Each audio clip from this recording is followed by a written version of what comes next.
जय गुरु जी। संगत जी सभी को जय गुरु जी। शुक्राना गुरु जी महाराज का अनंतम अनंतम शुक्राना।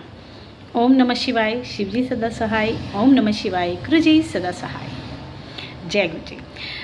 संगत जी सुबह भी मैंने बोला था कि जिस भी संगत को शिव पुराण सुननी है वो अभी ज्वाइन जरूर करे, मेंबरशिप जरूर ले ले। इस महीने ले लें, अगले महीने लेने की ज़रूरत नहीं है, क्योंकि शिव पुराण के बाद मैं जब ऑटोबायोग्राफी ऑफ अ योगी करूँगी आप फिर मेंबरशिप ले लेना, क्योंकि उसमें आपके पैसे जाते हैं। और क्योंकि रीज़न ये है कि मैं चैनल पे नहीं डाल सकती हूँ, ऑलरेडी मैं 3 बार शिव पुराण कर चुकी हूँ चैनल पे। तो अभी सिर्फ उन लोगों के लिए शिव पुराण होगी जो सुनने की जिनका मन है, सावन में सुनना चाहते हैं, तो वो मेंबरशिप ले लें, क्योंकि फिर मैं उन्हीं के लिए डालूँगी जो मेंबरशिप लेते हैं।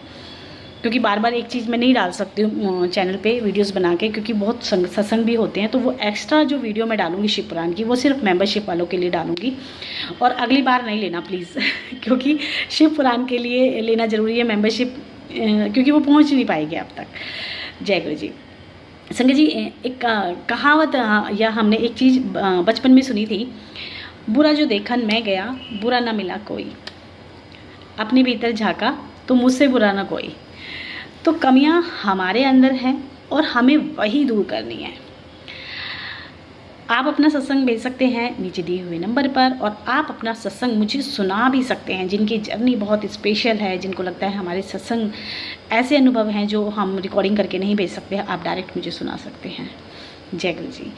संगत जी छोटा सा प्रसंग और उसके बाद सत्संग जो वाकई ही बहुत प्यारा सत्संग है। बड़े छाट छाट के सुन के मैं आप लोगों के लिए सत्संग लाती हूँ, ताकि आपके ऊपर कहते हैं ना गुरु जी की कृपा तो हो, उनके प्रति हमारा विश्वास बना रहे। क्योंकि एक चीज़ हम जब रोज़ सुनते हैं, सत्संग सुनते हैं, अच्छी चीज़ें सुनते हैं, तो वो विचार हमारे अंदर रहते हैं। और वहीं जब हम उनसे दूर हो जाते हैं तो कहते हैं ना चारों तरफ इतनी नेगेटिविटी है इस तरीके, तो वो हम पे हावी होने लगते हैं। इसीलिए सत्संग की महिमा है, सत्संग सुननी चाहिए। जय गुरु जी। संगत जी सत्संग से पहले प्रसंग ये है कि एक शिष्य जो हमेशा सुबह उठ के अपने गुरु के चरण दबाता था, उनकी सेवा करता था, जहाँ और सब बच्चे लेट उठते थे उसके मुकाबले, और गुरु के प्रति उनका इतना प्रेम नहीं था, लेकिन उस बालक का गुरु के प्रति इतना प्रेम था कि उसका मन करता था पता नहीं मैं अपने गुरु के लिए क्या कर लूँ। धीरे धीरे समय बीता, उनकी मतलब पूरी हुई, जो भी उनका ज्ञान का समय था या जो भी उनकी शिक्षा थी वो कंप्लीट हुई।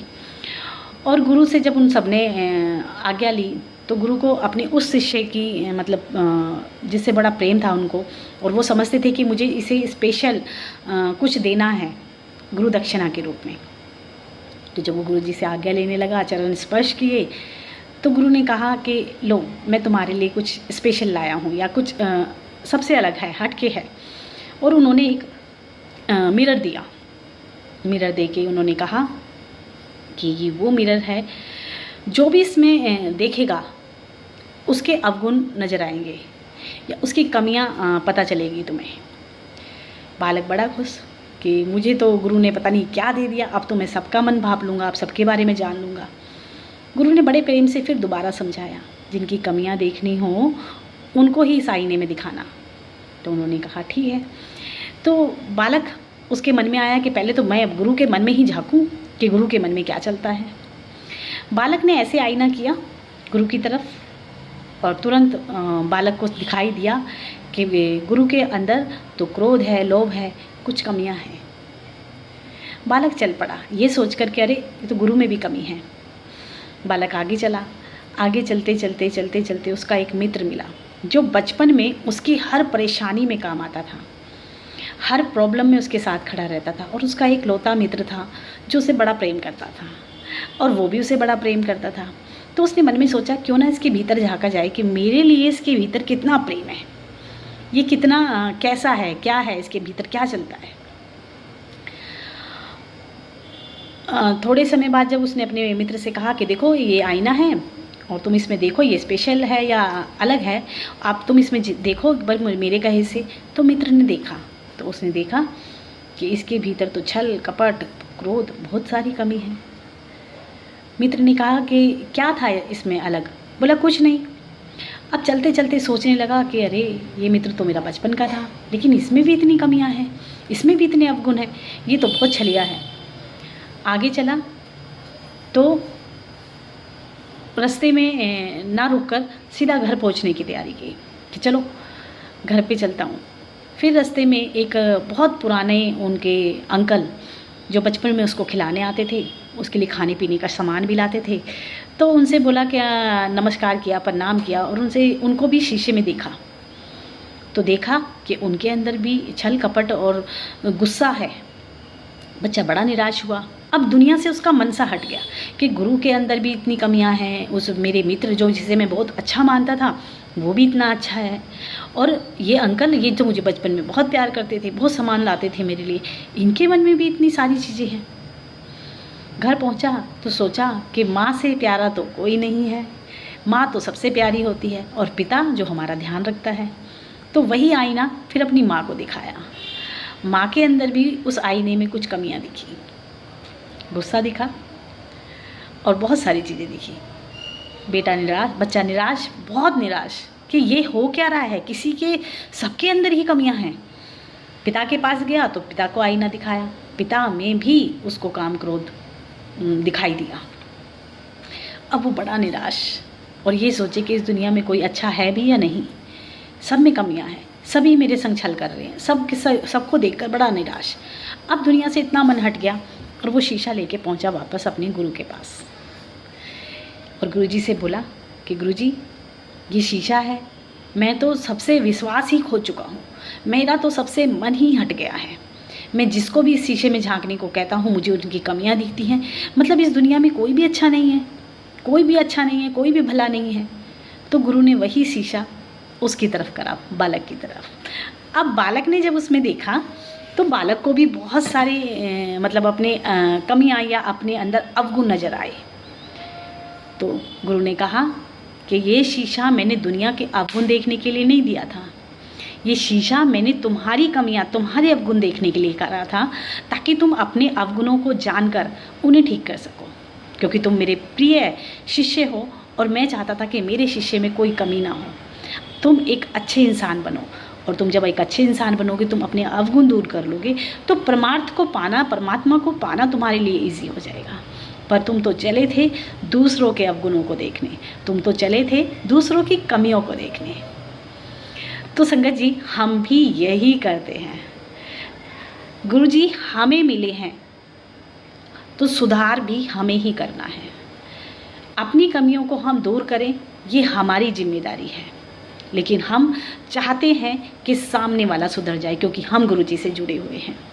जब भी हम गुरु जी के समक्ष बैठते हैं, हम दूसरों की कमियों को बता रहे होते हैं, दूसरों ने हमारे साथ क्या किया हम अपने गुरु जी को गिना रहे होते हैं, और हम दोष दे रहे होते हैं अपनी कुछ परिवार वालों को, कुछ पास के रहने वालों को। लेकिन गुरु जी तो ये नहीं चाहते। गुरु जी चाहते हैं कि जो मेरी शरण में आया है उसके अवगुणों को कम किया जाए। गुरु जी को हमारी कमियों को दूर करना है। गुरु जी को हमने अपनी कहते हैं हमें अपनी शरण में गुरु जी ने लिया है, तो कमियां किसकी दूर होनी चाहिए, अवगुण किसके कम होने चाहिए, आप डिसाइड करो। और मैं भी अपने मन में ये विचार कर रही थी आज बैठे बैठे कि कमियां तो हमारे अंदर है, हम दूसरों के अवगुणों पे इतना ध्यान क्यों देते हैं। जिस दिन हम साफ़ सुथरे हो जाएंगे, हमारे अवगुण खत्म हो जाएंगे। गुरु जी के मंदिर में जाके जब हम चढ़ते हैं ना, काम क्रोध लोभ मोह अहंकार की सीढ़ियाँ, तो गुरु जी ने इसीलिए तो बनाई है ताकि जो मेरी संगत आए वो इन सब चीज़ों को अपने पैरों से दबा कर आए और उनके अंदर ये लेश मात्र भी ना बचे। क्योंकि परमात्मा तक हमें जाना है, उस रब को हमें पाना है। दूसरों की चीज़ों को अगर हम पकड़ के बैठ जाएंगे, दूसरों की कमियों को सुधारने लग जाएंगे, तो शायद वो कमियां एक दिन हम में भी आ जाएंगी। इसीलिए तो चुगली निंदा गुरु जी ने मना की है, क्योंकि जब हम बार बार किसी की निंदा करते हैं तो उनके अवगुण हम में आने लगते हैं। अपने अवगुणों पे ध्यान दें, अपने आप में सुधार करें। अच्छी सारी दुनिया जब लगेगी संगत जी, जब हम अच्छे बन जाएंगे। बाकी अपने आप को देखें, हमसे बुरा कोई नहीं है, हम ही सबसे बेकार हैं। हम कहते हैं ना गुरु जी के सामने अरदास करके कि कीचड़ में पड़े हुए तो हम हैं। हम कैसे अपने आप को बेहतर से बेहतरीन बनाएं गुरु जी की शरण में आके, क्योंकि हम गुरु जी की संगत हैं। संगत जी, आज जो सत्संग मैं आप लोगों के साथ शेयर करने वाली हूँ वो एक आंटी का है, और आंटी बताती हैं जो उनकी जर्नी थी वो इस तरीके से थी, और गुरु जी ने उनके जीवन में इतने प्यारे प्यारे कहते ना ब्लेसिंग भरे सत्संग दिए हैं, शायद आप लोगों को भी जवाब मिलेगा। आंटी की एक पड़ोस में एक नेबर थी जो रेंट पे आई थी, और वो मोस्टली आंटी की मतलब सत्संग कराती थी, और वो उन्होंने सेवा ली हुई थी सत्संग कराने की। तो जब भी उन आंटी के सत्संग होता था तो आंटी को वो बुलाती थी और आंटी जाती भी थी। आंटी शुरू से भोले बाबा की भक्त थी, पूरे सावन वो भोले बाबा के दर्शन करने जाती थी। और जब भी उनकी नेबर गुरुजी के बारे में बताती थी या उनकी बड़ाई करती थी तो आंटी का कहना सिर्फ ये होता था कि मेरी ज़िंदगी में मेरे भोले बाबा हैं, उनके अलावा मैं किसी और को नहीं मान सकती। उनका प्रेम सिर्फ और सिर्फ भोले बाबा से था। आंटी उनको कई बार समझाती थी कि गुरुजी ही भोले बाबा हैं, गुरुजी ही शिव जी हैं, लेकिन आंटी का मानना ये कि मेरे शिव जी हैं, उनकी जगह कोई नहीं ले सकता, और ना मैं किसी और गुरु को या मैं किसी और को मानूंगी। धीरे धीरे ऐसा हुआ कि आंटी सत्संग करती और आंटी जाती। एक बार इस चीज़ को आंटी ने मन में विचार आया कि जब भी मैं शिव जी की आरती करती हूँ शाम को, क्योंकि उनकी दीवार मिली हुई थी, तो उस तरफ से भी शिव जी की आरती आती थी। जैसे ही वो अपने घर में पूजा करती थी और शिव जी की आरती करती थी तो आंटी के घर से भी उसी समय पे शिव जी की आरती हो रही होती थी। तो आंटी के मन में आता था कि ऐसे कैसे, ये तो गुरु जी को मानती हैं और इनके घर से शिव जी की आरती आती है। तो आंटी ने पूछा कि जिस समय मैं आरती करती हूँ उसी तुम भी आरती करती हो, लेकिन तुम अपने गुरु जी की आरती नहीं करती हो, तुम शिव जी की करती हो। आंटी ने फिर जवाब दिया कि इसीलिए तो मैं कहती हूँ कि शिव जी ही गुरु जी हैं और गुरु जी ही शिव जी हैं। लेकिन आंटी की शायद उस समय पे जर्नी नहीं थी, इसलिए आंटी उन बातों को इग्नोर करती नहीं।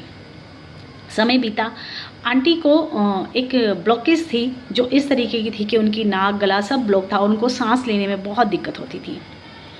कोरोना टाइम में उनके बहुत सारी मतलब कहते ना आस पड़ोस में गली में बहुत सारी डेथ हुई थी, बहुत सारे लोग कोरोना से मरे थे, लेकिन आंटी रोज़ नियम से भोले बाबा के मंदिर जाती थी और कहती थी कि मेरे भोले बाबा बचाएंगे, जो होना होगा वो तो घर बैठे भी हो जाएगा।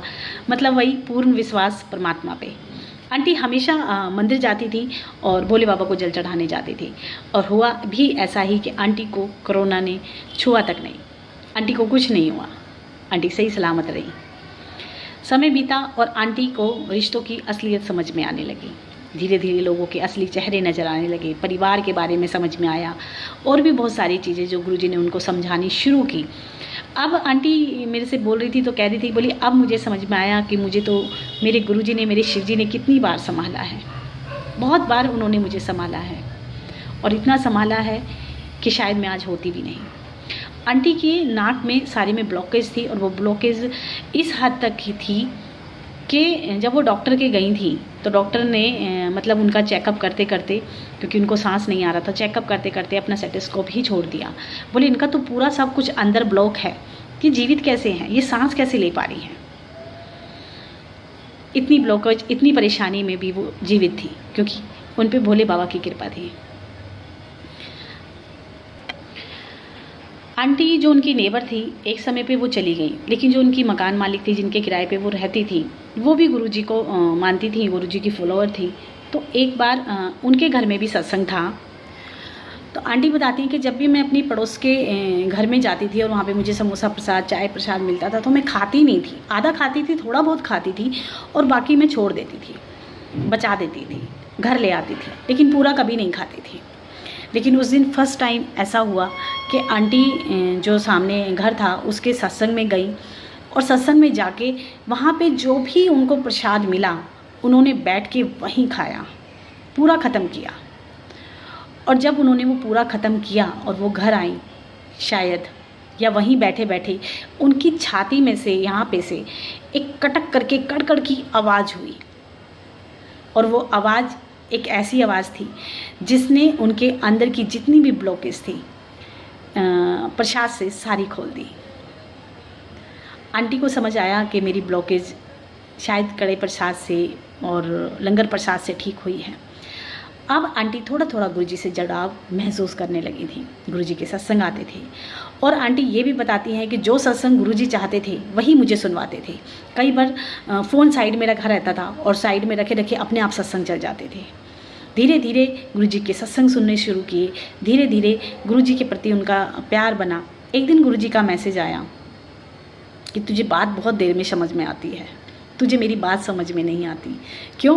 क्योंकि गुरुजी उनको हमेशा से समझाना चाहते थे, हमेशा अपने से जोड़ना चाहते थे, लेकिन आंटी ने कभी समझने की कोशिश ही नहीं की कि गुरुजी और भोले बाबा एक ही हैं।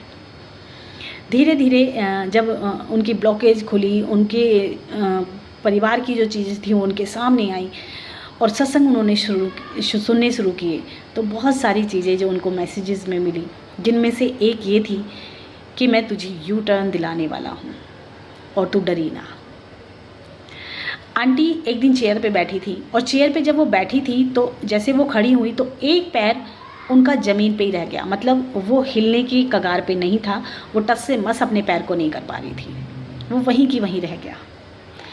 अब डॉक्टर के ले जाया गया, उनके अंदर बहुत सारी कमियां बताई गई, कैल्शियम की कमी बताई गई, हड्डियां कमज़ोर बताई गई, और ऐसे ही आंटी जैसे कहते हैं ना हम अपने पैर को उठा नहीं पाते, उसको वो धीरे धीरे वो खचेड़ के चलती थी, मतलब एक पैर आगे करती थी फिर उसको खचेड़ती थी, फिर थोड़ा आगे करती थी फिर उसको थोड़ा खिसका के चलती थी। इस तरीके से आंटी जीवन जी रही थी। और तभी गुरुजी का मैसेज आया था कि मैं तेरी ज़िंदगी में यू टर्न लेके आने वाला हूँ, तू घबराई ना। आंटी मतलब माता के नौरते चले और माता के नवरात्रों में आंटी ने वहाँ पे मंदिर में वो जो भी सुनना चाहती थी कि भाई माता का जो भी होता है वो वहीं माता स्तुति वहीं जाके सुनना चाहती हूँ। उन्होंने गुरुजी से कहा कि मैं जो भी हो मैं माता की स्तुति वहीं जाकर सुनना चाहती हूँ, और ऐसा ही हुआ। आंटी मंदिर जाती और वहाँ पे माता की स्तुति सुनती, लेकिन पैरों को सीधा रखती माता की तरफ, क्योंकि उनसे सीधा चौकड़ी मार के बैठा नहीं जाता था। और वो माता से यही कहती थी कि जैसे माँ अपने बच्चे की मालिश करती है ना पैरों की, और वो अपने बच्चे के पैर अपनी छाती की तरफ रखती है, मेरे को आप क्षमा करके अपना बच्चा मान के मुझे माफ़ कर देना, क्योंकि भगवान की तरफ पैर नहीं करते, लेकिन मेरी मजबूरी है कि मैं पैरों को सीधा ही करके बैठ सकती हूँ, उनको तिरछा या फोल्ड करके नहीं बैठ सकती हूँ। 5 दिन की स्तुति थी। छठे दिन एक आंटी जिन्होंने उनको आवाज़ लगाई और बोला कि मैं तुम्हारी मालिश करूं। मैंने मालिश मतलब वो मालिश वाली थी और मैं मालिश से ना बड़ी बड़ी चीज़ें ठीक कर देती हूँ। अब वो आंटी रोज़ आए मालिश करने और रोज़ उन आंटी की मालिश करें और काफ़ी टाइम तक करें, जो कि वो कर रही थी। और जब भी वो मालिश करें तो उनके चारों तरफ से गुलाबों की खुशबू आए, गुलाबों की खुशबू आती। आंटी के मन में कई बार विचार आता कि शायद गुरुजी हैं, और ऐसे ही वो मालिश करती रहीं। एक दिन बारिश हो रही थी, वो डुगरी मंदिर भी जाना चाहती थी। उनका मन था कि मैं डुगरी मंदिर जाऊं, और गुरुजी ने उनको डुगरी मंदिर भी भेजा, क्योंकि वो पैर से बहुत परेशान थी, उसको खचेड़ खचेड़ के वो चलती थी। लेकिन वहाँ कुछ ऐसा हुआ कि वो ईज़िली गुरुजी के डुगरी मंदिर जा सकी, और वहाँ उन्होंने डुगरी मंदिर में गुरुजी के दर्शन किए। एक दिन बारिश हो रही थी, सावन का टाइम था, और सीढ़ियाँ वो चढ़ रही थी जब, तो उनकी क्योंकि बार बार उनका एक गुरुजी का मैसेज आ रहा था कि तू अपनी चप्पलों का दान कर, सावन में तेरे पैरों की प्रॉब्लम ठीक हो जाएगी, तू अपने चप्पलों का दान कर, तेरे पैरों की प्रॉब्लम ठीक हो जाएगी। बार बार एक ही मैसेज आ रहा था। तो वो क्योंकि पुरानी चप्पलें किसी को देना नहीं चाहती थी, वो चाहती थी कि मैं किसी को नई चप्पल दूँ, तो उन्होंने किसी बच्चे को अपने या पता नहीं किसको एक बूट खरीद के दिए, मतलब शूज़ खरीद के दिए। और वो शूज़ दान करने के बाद ऐसा हुआ कि सावन का टाइम था और वो सीढ़ियाँ चढ़ रही थी। सीढ़ियाँ चढ़ते चढ़ते उनको ऐसा फील हुआ जैसे उनकी चप्पल उतरी, और उन्होंने सोचा कि चप्पल मैं बाद में ले जाऊँगी, पहले मैं ऊपर चढ़ जाती हूँ। तो उनको ऐसा लगा जैसे पीछे से पकड़ के किसी ने खींचा, और उनका जिस पैर में दर्द था वो एकदम कट कट कट कट बहुत तेज़ उनके घुटने में आवाज़ हुई, और इस तरीके से आई कि ऐसा लग रहा था कि जैसे कोई पीछे खींच के लेके जा रहा है। वो आवाज़ इतनी तेज़ थी कि आंटी डर गई थी कि मेरा पैर तो गया, शायद अब मेरा पैर कभी ठीक नहीं होगा। और वो धीरे धीरे ऊपर चढ़ी, और ऊपर चढ़ने के बाद कुछ समय के बाद उनके पैर जो जिसमें दिक्कत थी, वो घुटना जो था उनका, वो पूरी तरीके से ठीक हो गया था। संगत जी, गुरुजी हमेशा हमारी मदद करते हैं। मदद वो होती है जो दया होती है, जो हमारा मन होता है, लेकिन गुरुजी मदद भी करते हैं लेकिन हम पे दया करते हैं। हम कहते हैं ना, भूले बिछड़े पता नहीं कितने जन्मों के गुरुजी से दूर हैं, कितने कीचड़ में हम लोग पड़े हुए हैं। अगर शायद गुरुजी नहीं होते, शायद क्या पक्का गुरुजी नहीं होते, तो हम इस कीचड़ में ही पड़े रह जाते। ये दुख जो हमसे झेलते नहीं, इनसे हम निकल नहीं पाते। संगत जी, एक सत्संग आंटी का है, कहते ना हम गुरुजी के जन्मदिन पे किसी न किसी ने कुछ न कुछ विश रखी थी। आंटी जो बहुत आलसी कह दो, या उनसे काम नहीं होता था, या उनका शरीर बिल्कुल किसी उसमें नहीं था, और वो गुरुजी से कहती कि गुरुजी मुझे आपका सत्संग करना है जन्मदिन पे। गुरुजी ने रोज़ उनको ऐसा रहता था कि बस आज बुखार है, आज तबीयत ख़राब है, लेकिन गुरुजी के जन्मदिन वाले दिन कुछ ऐसा हुआ कि वो गुरुजी का सत्संग कर पाई। उन्होंने अपने भाई को, अपने भतीजे सबको बुलाया, क्योंकि बड़ा सत्संग नहीं किया था, लेकिन फैमिली के कुछ लोग थे। और वो बार बार मन में विचार कर रही थी कि गुरुजी आप आओगे ना जन्मदिन पे, मुझे दर्शन दोगे ना। वो उम्मीद लगा रही थी कि गुरुजी कड़े प्रसाद में दर्शन देंगे। जन्मदिन पे ऐसा हुआ कि बच्चे मानते नहीं हैं, तो उन्होंने भजन वगैरह ना लगा के कुछ और लगाया और गुरुजी का सत्संग किया। बहुत इन्जॉय किया सब ने। आंटी ने जितनी भी तैयारी की किचन में, उसमें सब में गुरुजी की गुरबानी, गुरुजी के भजन लगाए, और मन में बस यही आ रहा था कि गुरुजी नाराज़ तो नहीं हो, गुरुजी आपका जन्मदिन मना रहे हैं, अच्छे से मना है। आंटी बताती हैं कि गुरुजी ने दीवार पर कड़े प्रसाद में वो दर्शन ढूंढ रही थी, लेकिन कड़े प्रसाद में नहीं, उनको दीवार पर दर्शन दिए। और बोली पिछली बार जब मुझे दर्शन दिए थे दीवार पर, तो वो ऐसे करके थे जैसे कुछ विचार में हो, लेकिन अब की बार जो दर्शन दिए वो देखकर लग रहा था कि गुरुजी बहुत खुश हैं, क्योंकि वो बार बार मन में यही सवाल लेके आ रही थी कि गुरुजी आप खुश हो ना, हमसे कोई गलती तो नहीं हुई है, आप हमें दर्शन दोगे ना।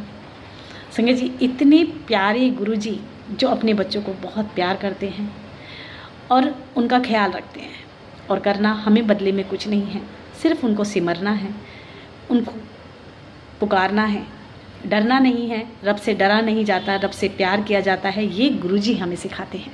आज के लिए इतना ही। संगत जी, सत्संग अगर आपको अच्छे लगते हैं, और क्योंकि बहुत सारी संगत कह रही है कि आंटी आपकी वीडियोस नहीं आ रही हैं, तो आप चैनल को सब्सक्राइब कर लो, बेल आइकन का बटन दबा लो, आपके पास सत्संग रेगुलर आएंगे। जय गुरु जी, शुक्राना गुरु जी।